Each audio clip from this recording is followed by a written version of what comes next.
It was supposed to be a harmless evening among familiar faces, an ordinary gathering where nothing felt threatening. Drinks circled, voices overlapped, and I remember feeling oddly relaxed, convinced I was safe.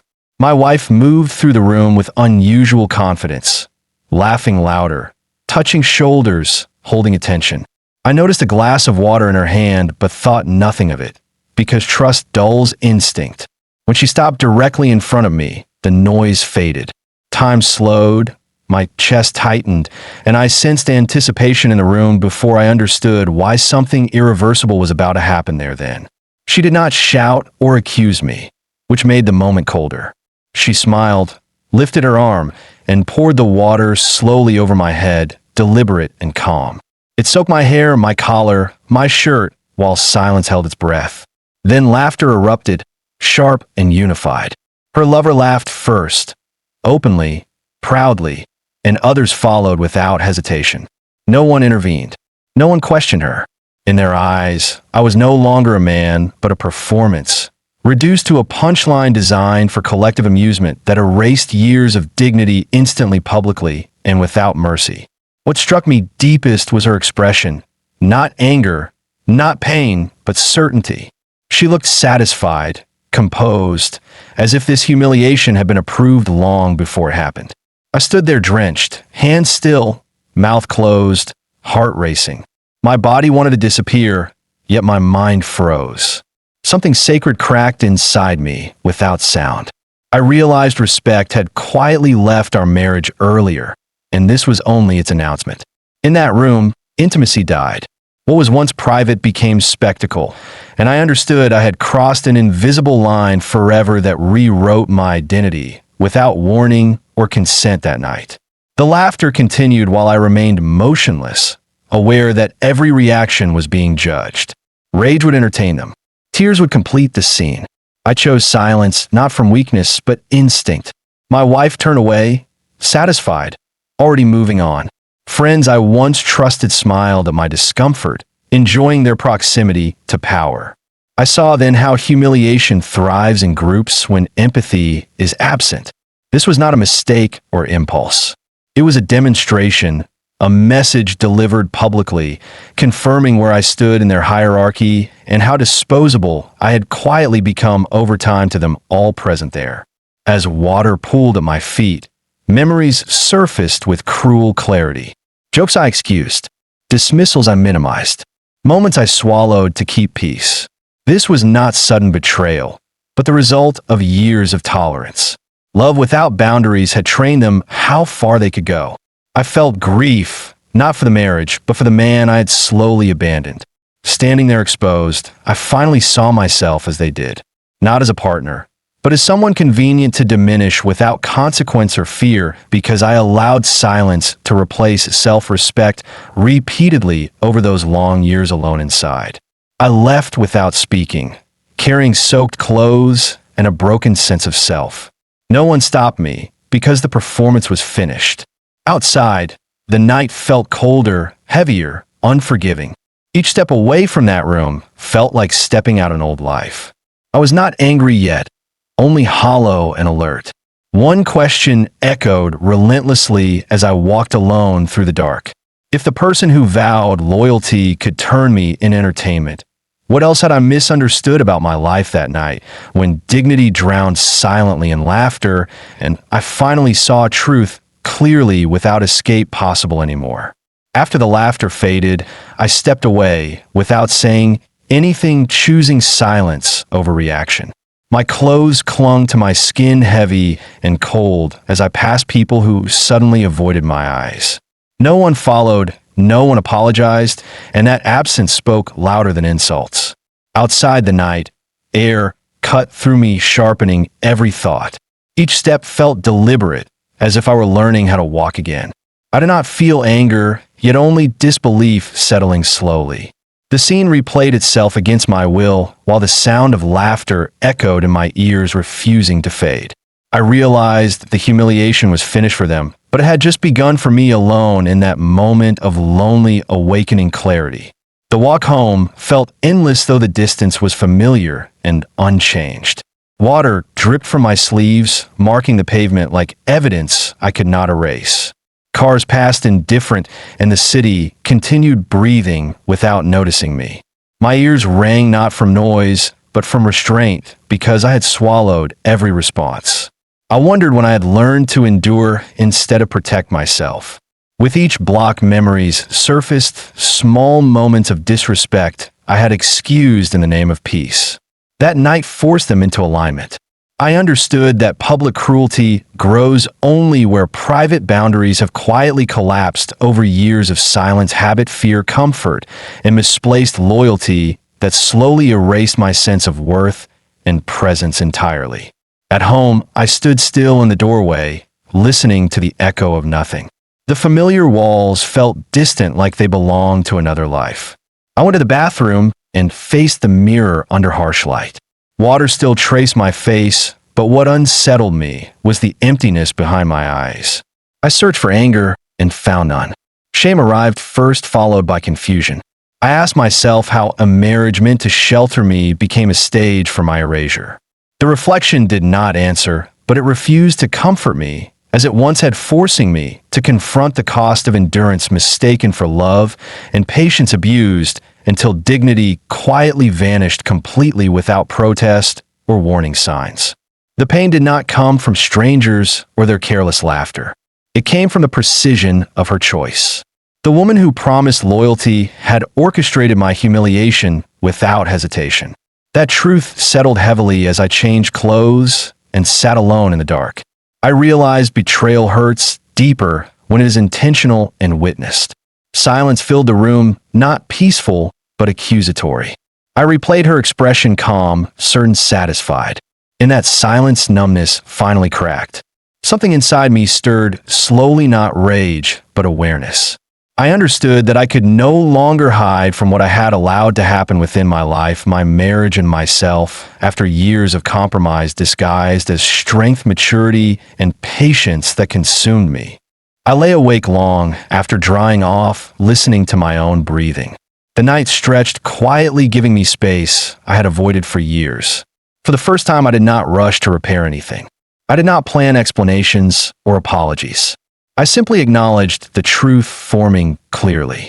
That walk home marked the end of denial. Humiliation stripped away illusion and left clarity behind. I saw myself standing at a crossroads between continuing to disappear or reclaiming presence. As dawn approached, one certainty replaced confusion. I would never allow silence to speak louder than my dignity again, because survival without self-respect is slow erosion, not peace, and I was done fading quietly inside my own life forever again. With distance, I finally understood that the water was not the beginning of my humiliation, but the confirmation of it. For years, small moments had passed unnoticed, dismissed as jokes or misunderstandings. Comments made in front of others that reduced my opinions to inconveniences. Smiles that followed corrections meant to remind me of my place. I convinced myself it was harmless because confrontation felt heavier than tolerance. I told myself maturity meant patience. Looking back, I see how those moments trained everyone around us to see me as flexible, silent, and accommodating. The laughter that night only echoed a narrative that had already been written slowly, carefully, and repeatedly, without resistance from me. There were dinners where she corrected my words mid-sentence and laughed before I could finish. Gatherings where she compared me to other men who earned more, spoke louder, or took control. I smiled and nodded, pretending it did not sting, because peace mattered more than pride. Over time, affection became conditional warmth replaced by evaluation. I began measuring my worth through her approval, adjusting myself to avoid conflict. Each compromise felt small, but together they form a pattern. Respect does not vanish suddenly. It erodes when silence becomes routine and self-doubt replaces boundaries, disguised as understanding, love, and loyalty. I told myself she was joking, that relationships required flexibility, and that my role was to absorb tension. What I ignored was how easily laughter turned into dismissal, and dismissal into habit. I stopped correcting the narrative because I feared being labeled insecure. I avoided defending myself to keep appearances intact. Slowly, my voice softened, then disappeared in public spaces. Friends mirrored her behavior because authority invites imitation. What hurt most was realizing cruelty grows when tolerance is mistaken for consent. By protecting the relationship at all costs, I quietly taught others that my dignity was negotiable, expendable, and optional. The night of the humiliation forced these memories into alignment like pieces of a puzzle I had avoided. Nothing about it was impulsive or emotional. It was precise, practiced, and socially approved. She knew I would stay quiet because history proved I always did. That realization hurt more than the act itself. I was not unlucky, I was predictable. I had confused endurance with strength and patience with love. Over time, neglecting self-respect had invited escalation. When boundaries disappear, cruelty feels permitted and even justified to those watching. That awareness marked the beginning of something uncomfortable but necessary. I could no longer rewrite the past to protect my image of the marriage. I had to accept my role in what happened without self-hatred or excuses. Accountability does not mean blame, it means clarity. I saw how years of silence shaped the outcome and how dignity requires active maintenance. This understanding did not make me bitter, it made me awake. The humiliation did not define me, but it exposed my neglect. From that moment forward, I stopped asking why she did it and started asking why I allowed it for so long. That question changed everything because it returned responsibility to where it belonged and opened a path toward reclaiming myself. It forced me to confront patterns I planned to break and values I intended to rebuild quietly with patience, intention, and courage earned through awareness. This was not revenge or anger, but the slow, disciplined work of maturity, choosing growth over comfort and truth over denial. It became the first step toward a future where silence would never again replace self-respect. I was finally ready to change, without apology to anyone, especially myself. Friends expected rage that night, and family expected confrontation, calls, accusations, and explanations. I gave them nothing. I sat alone in silence, letting the noise die. My phone vibrated with messages urging me to react, defend myself, restore balance. I ignored them all because instinct told me reaction would feed what had already humiliated me. Anger would confirm their narrative. Drama would validate their laughter. Stillness felt unnatural yet powerful. For the first time, I understood that silence is not absence, but control. By refusing to perform pain, I removed their audience. That decision marked the moment suffering stopped being automatic and became optional. I did not forgive. I paused. And that pause changed the direction of everything that followed. That night taught me restraint in a way success and failure never had. I listened instead of reacting and discovered how revealing arrogance can be. My wife spoke freely, assuming my silence meant defeat. Her friends exaggerated stories, added details, and contradicted themselves without noticing. I absorbed every inconsistency calmly. Words once hidden slipped easily when they believed they had one. I noticed how often her version of events changed depending on the audience. I noticed how quickly loyalty dissolved into self-protection. Observation replaced emotion. Each detail became information rather than injury. By not reacting, I stepped outside the role they assigned me and began seeing the structure behind the humiliation clearly. It felt deliberate, measured, patient, controlled, empowering. Silence gave me access to patterns I had ignored before. I noticed financial remarks that did not align with reality and timelines that shifted carelessly. I heard confidence growing louder as caution disappeared. They assumed humiliation had ended my awareness. Instead, it sharpened it. I replayed conversations and remembered moments that once felt minor.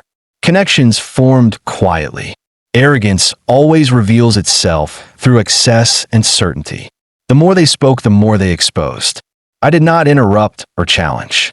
I stored everything carefully, understanding that information gathered calmly carries more power than confrontation fueled by wounded pride. This approach demanded discipline, patience, emotional restraint, and maturity learned only through experience, pain, time, reflection, and self-control in moments like this. Choosing not to react confused everyone around me. Friends waited for retaliation that never arrived. Family prepared speeches that remained unused. My wife misread my stillness as weakness and grew bolder. That miscalculation became valuable. She spoke carelessly, made plans openly, and underestimated my presence. I remained calm while observing dynamics shift. Respect in a room subtly changed as arrogance replaced caution. I felt detached yet alert. This was not avoidance, but preparation. By stepping back emotionally, I stepped forward strategically. The night that should have broken me instead positioned me quietly ahead. It allowed clarity, patience, and timing to work together while others rushed blindly toward consequences they could not imagine or escape without help later on their own. That night, I learned that strength is not volume, but restraint applied with intention. I stopped bleeding publicly and started thinking privately. Silence became a shield rather than a wound. While they believed the story had ended, I recognized it had only entered a quieter phase. Observation replaced reaction, and awareness replaced pain. I went to sleep knowing something fundamental had shifted. I was no longer the man they laughed at. I was the man who understood the room, the people, and the cost of underestimating someone who chooses patience over noise.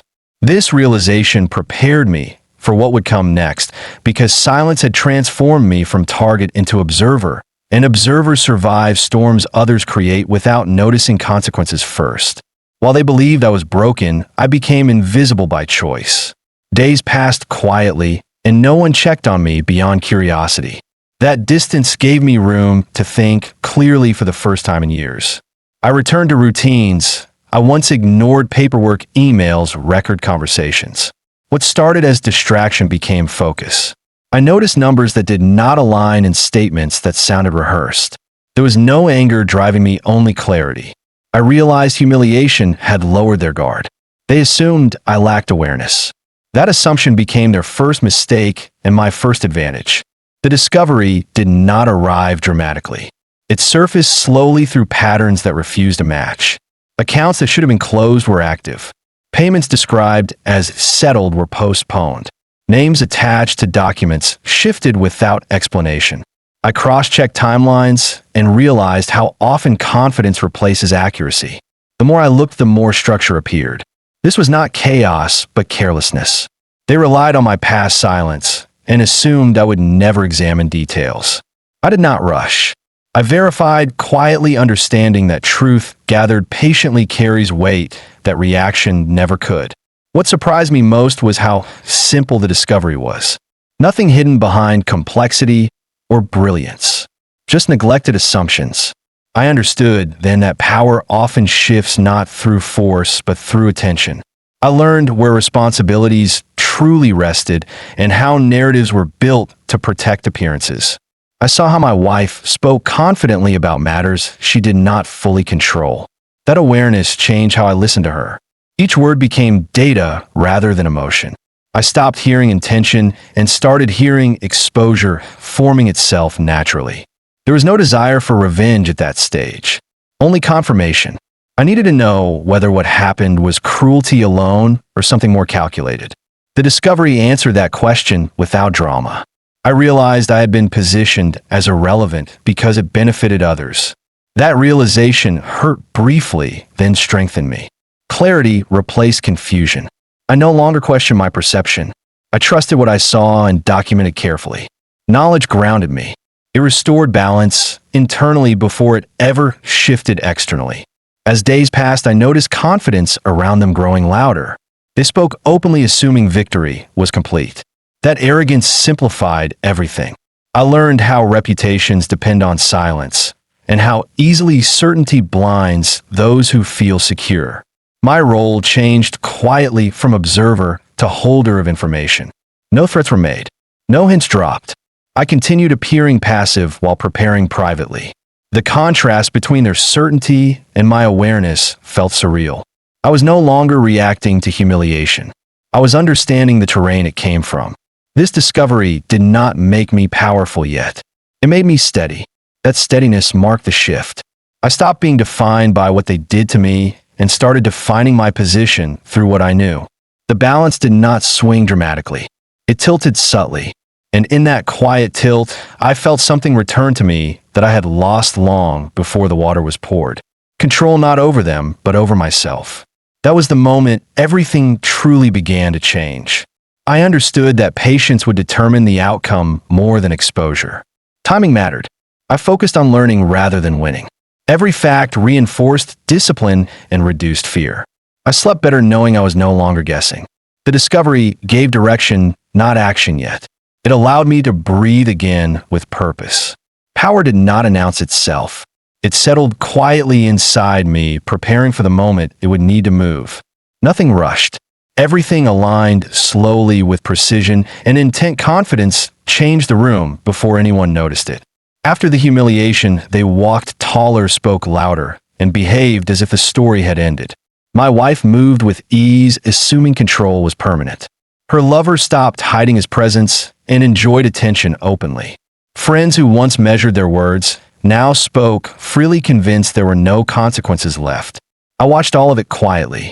Arrogance removes caution, and that night marked the beginning of their exposure. They mistook my silence for defeat, and in doing so revealed parts of themselves they once guarded carefully without realizing someone was finally listening. The more comfortable they became, the less consistent their story sounded. Dates shifted, reasons changed, and explanations overlapped awkwardly. The lover bragged about plans, finances, and influence, unaware his words contradicted earlier claims.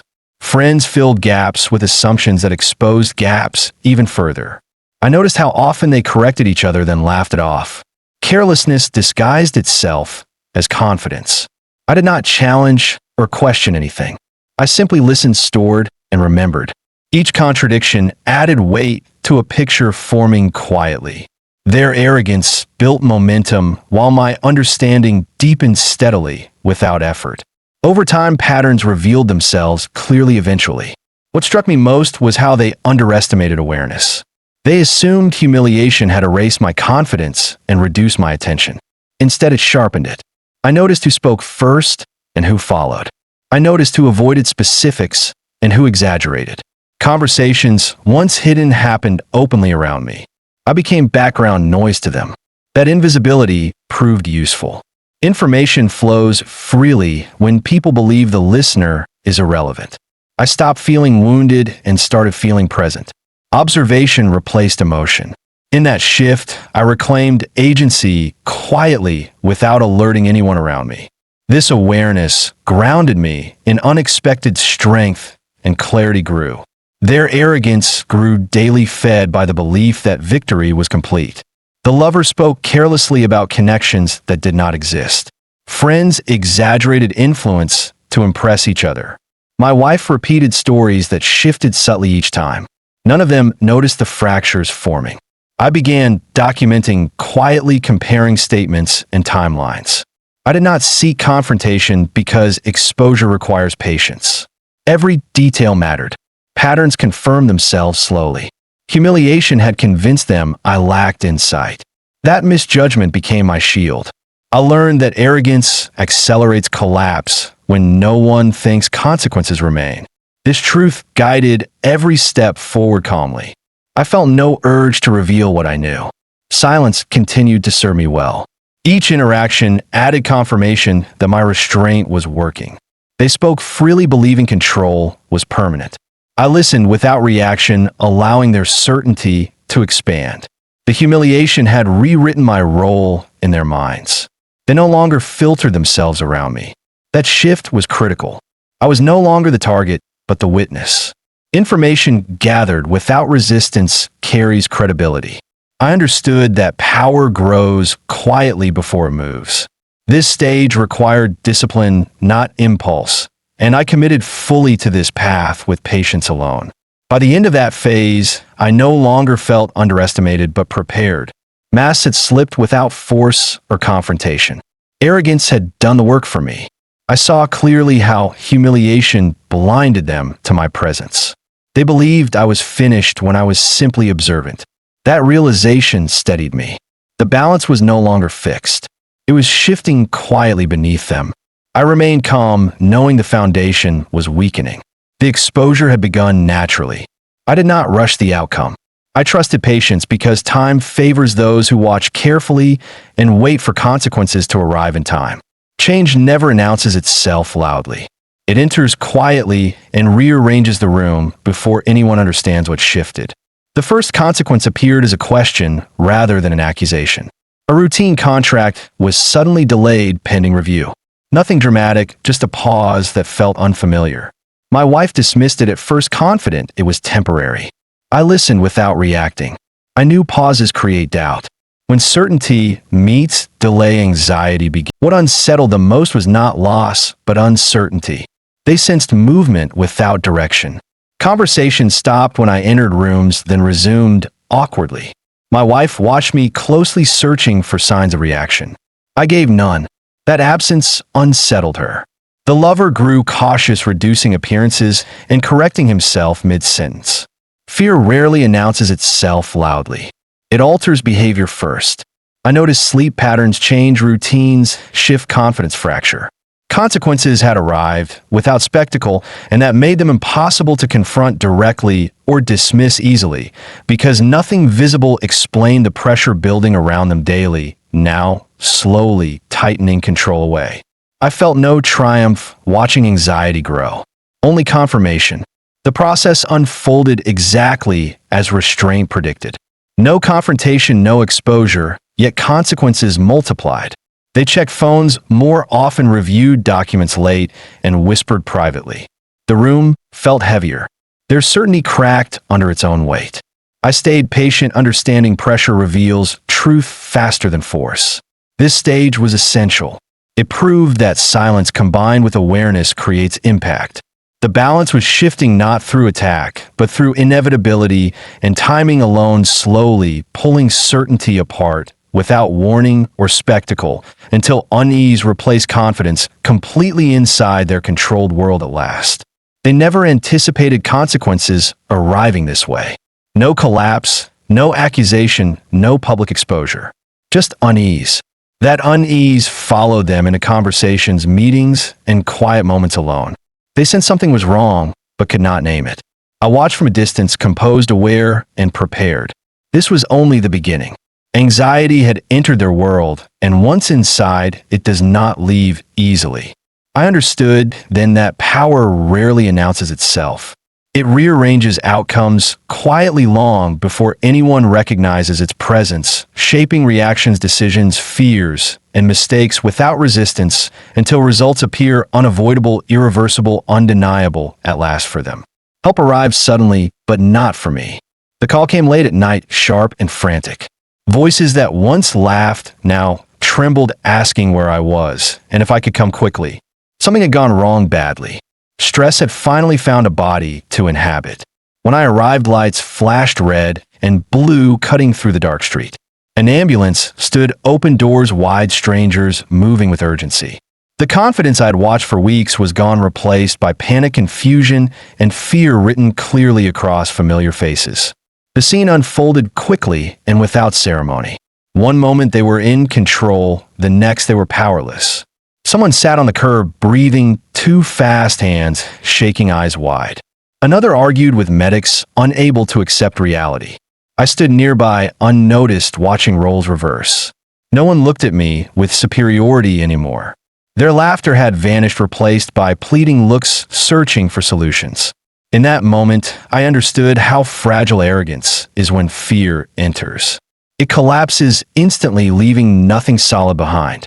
The ambulance doors closed and sirens cut through the silence, carrying urgency away. Friends who once mocked now hovered, nervously whispering questions to anyone who might help. My wife paced back and forth, phone pressed to her ear, voice breaking. She did not notice me at first. When she did, her eyes searched mine, not for love, but for rescue. I felt no satisfaction, only distance. Watching fear strip confidence was sobering, not gratifying. Reality had arrived, and it demanded attention. This was the moment they expected me to step forward to fix what had broken. To explain, argue, negotiate, or comfort. I did none of those things. I remained present, but still. Medics spoke in firm, controlled tones, and decisions were made without emotion. I watched how quickly strength evaporates when control disappears. No one laughed now. No one felt powerful. The room belonged to professionals and consequences, not arrogance. I understood then how temporary superiority always is. Fear equalized everything. Status, reputation, and bravado meant nothing under flashing lights. I saw it in their faces, the same people who believed humiliation was permanent now, facing uncertainty they could not manage. They spoke softly, deferred to strangers, and waited for instructions. I realized this was the true reversal, not revenge, but reality correcting arrogance.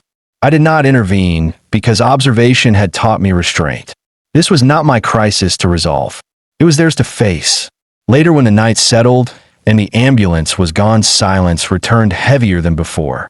They sat drained, shaken, changed by minutes they could not undo. No one spoke loudly anymore. I stood apart, aware that something fundamental had shifted. Arrogance had dissolved into fear, and fear into humility. I did not celebrate it. I noted it. The people who once laughed had learned how quickly control disappears. That lesson mattered more than any confrontation. I left quietly, knowing this moment would follow them longer than humiliation ever followed me, and that the balance between us would never return to what it had been again. That night, I understood help arrives without loyalty or memory. It responds to urgency, not ego. The ambulance did not choose sides. It simply exposed reality. I walked away calm, grounded, and clear. They remained behind, facing consequences alone. I did not need revenge. I had witnessed transformation. Laughter had turned into pleading and power into fear. From that point forward, I knew the story was no longer about humiliation, but about what follows when illusion finally collapses. And nothing would ever be the same again thereafter. After the ambulance night, everything changed quietly. The same people who once laughed now spoke carefully, choosing words slowly. I noticed a shift immediately. They no longer assumed my absence. They waited for my response. Meetings paused, conversations stalled, and decisions remained unfinished without me. My name entered rooms before I did. That was the first sign of reversal. Need had replaced arrogance. Not emotional need, but practical dependence. Something required my approval, my presence, or my silence. The balance had moved without announcement, and everyone felt it, even if no one said it aloud. That night marked irreversible change. They approached me indirectly at first through messages, delays, and polite inquiries. No apologies, no accountability, just expectation. A document needed review. A signature mattered again. Silence became uncomfortable for them. I listened without rushing, remembering how quickly power reveals character. They assumed I would rescue them from consequences, as I always had. That assumption was their second mistake. I did not refuse. I did not agree. I asked questions slowly. Each pause forced them to confront uncertainty. Dignity is not loud. It is firm, patient, and unmoved by pressure, especially when earned through restraint and long memory of pain. My wife watched me closely, confused by my calm. She expected anger, leverage, or bargaining. Instead, she met boundaries. I was present, but unreachable emotionally. This unsettled her more than confrontation ever could. The lover avoided my eyes, no longer boasting. Friends recalculated loyalty, sensing weight in my stillness. They needed resolution quickly. I understood urgency was their weakness. I did not mirror their panic. I maintained routine, discipline, and distance. Power without cruelty requires control. I chose not to humiliate them back, because humiliation feeds cycles that never end, and maturity demands endings without spectacle, noise, regret, hatred, chaos. They wanted a savior, not justice. I offered neither. I provided clarity only where required. My decisions were measured, unemotional, and final. Each choice surprised them because it lacked drama. They searched my face for revenge and found none. That absence unsettled them deeply. I realized then how much they relied on my predictability. By changing nothing outwardly, I changed everything.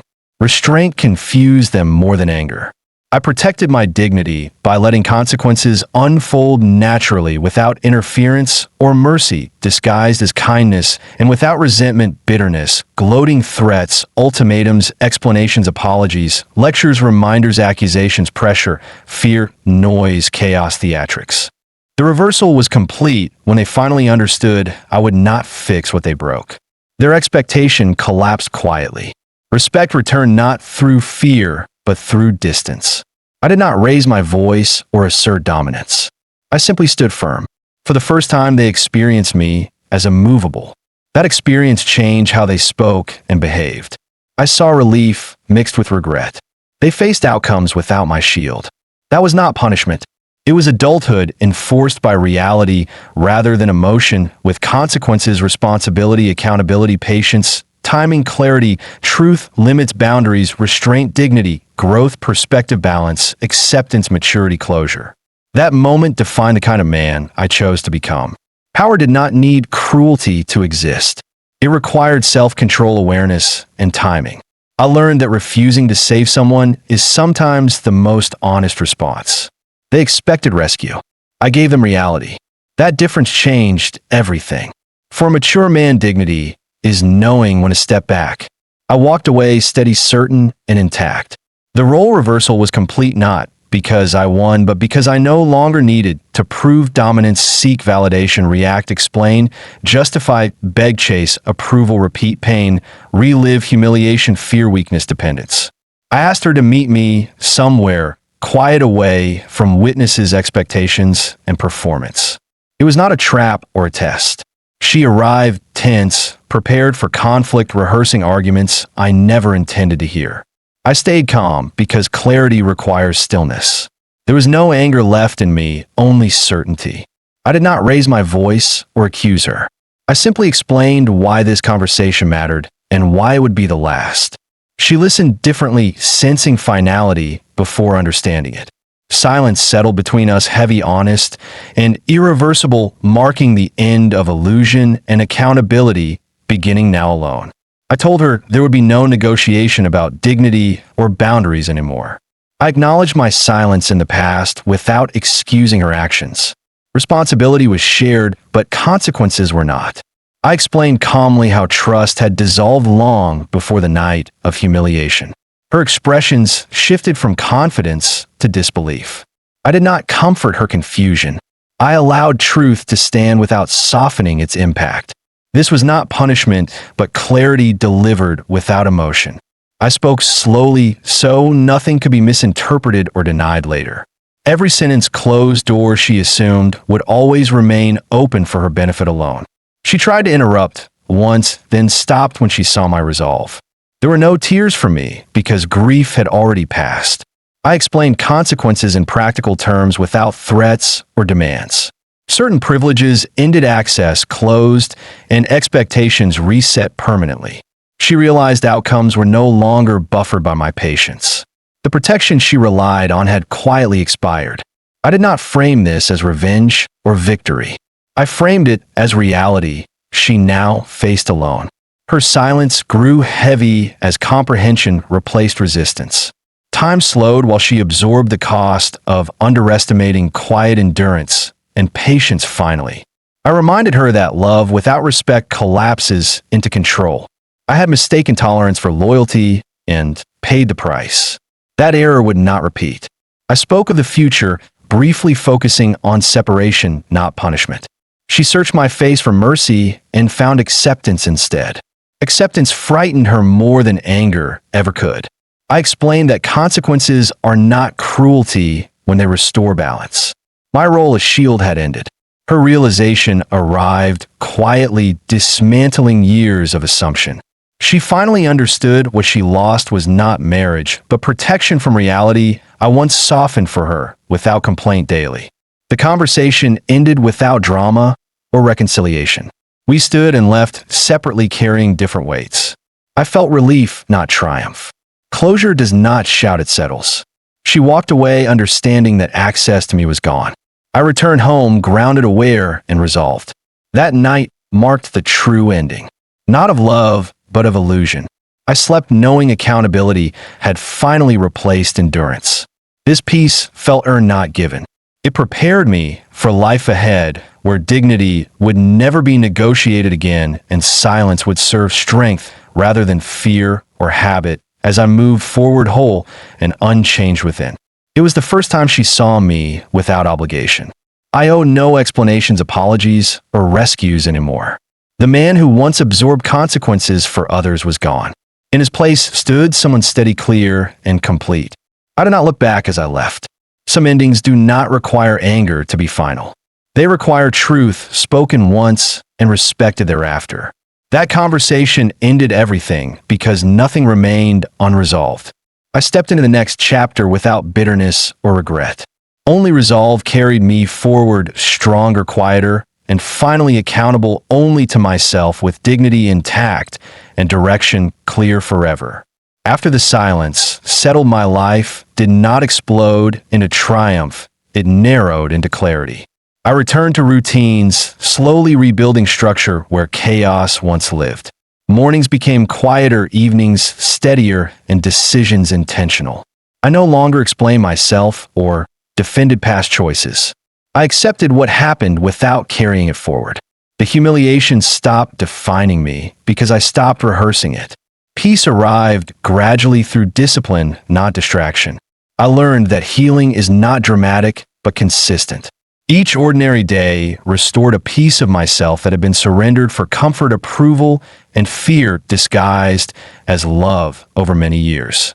I rebuilt without announcements or witnesses, focusing on internal order rather than appearances. I invested time into work, health, and friendships that respected boundaries. Conversations felt lighter because I no longer filtered myself. I noticed how calm attracts stability and how silence protects progress. The anger I once expected never arrived because understanding replaced it. I was not better than anyone, simply clearer.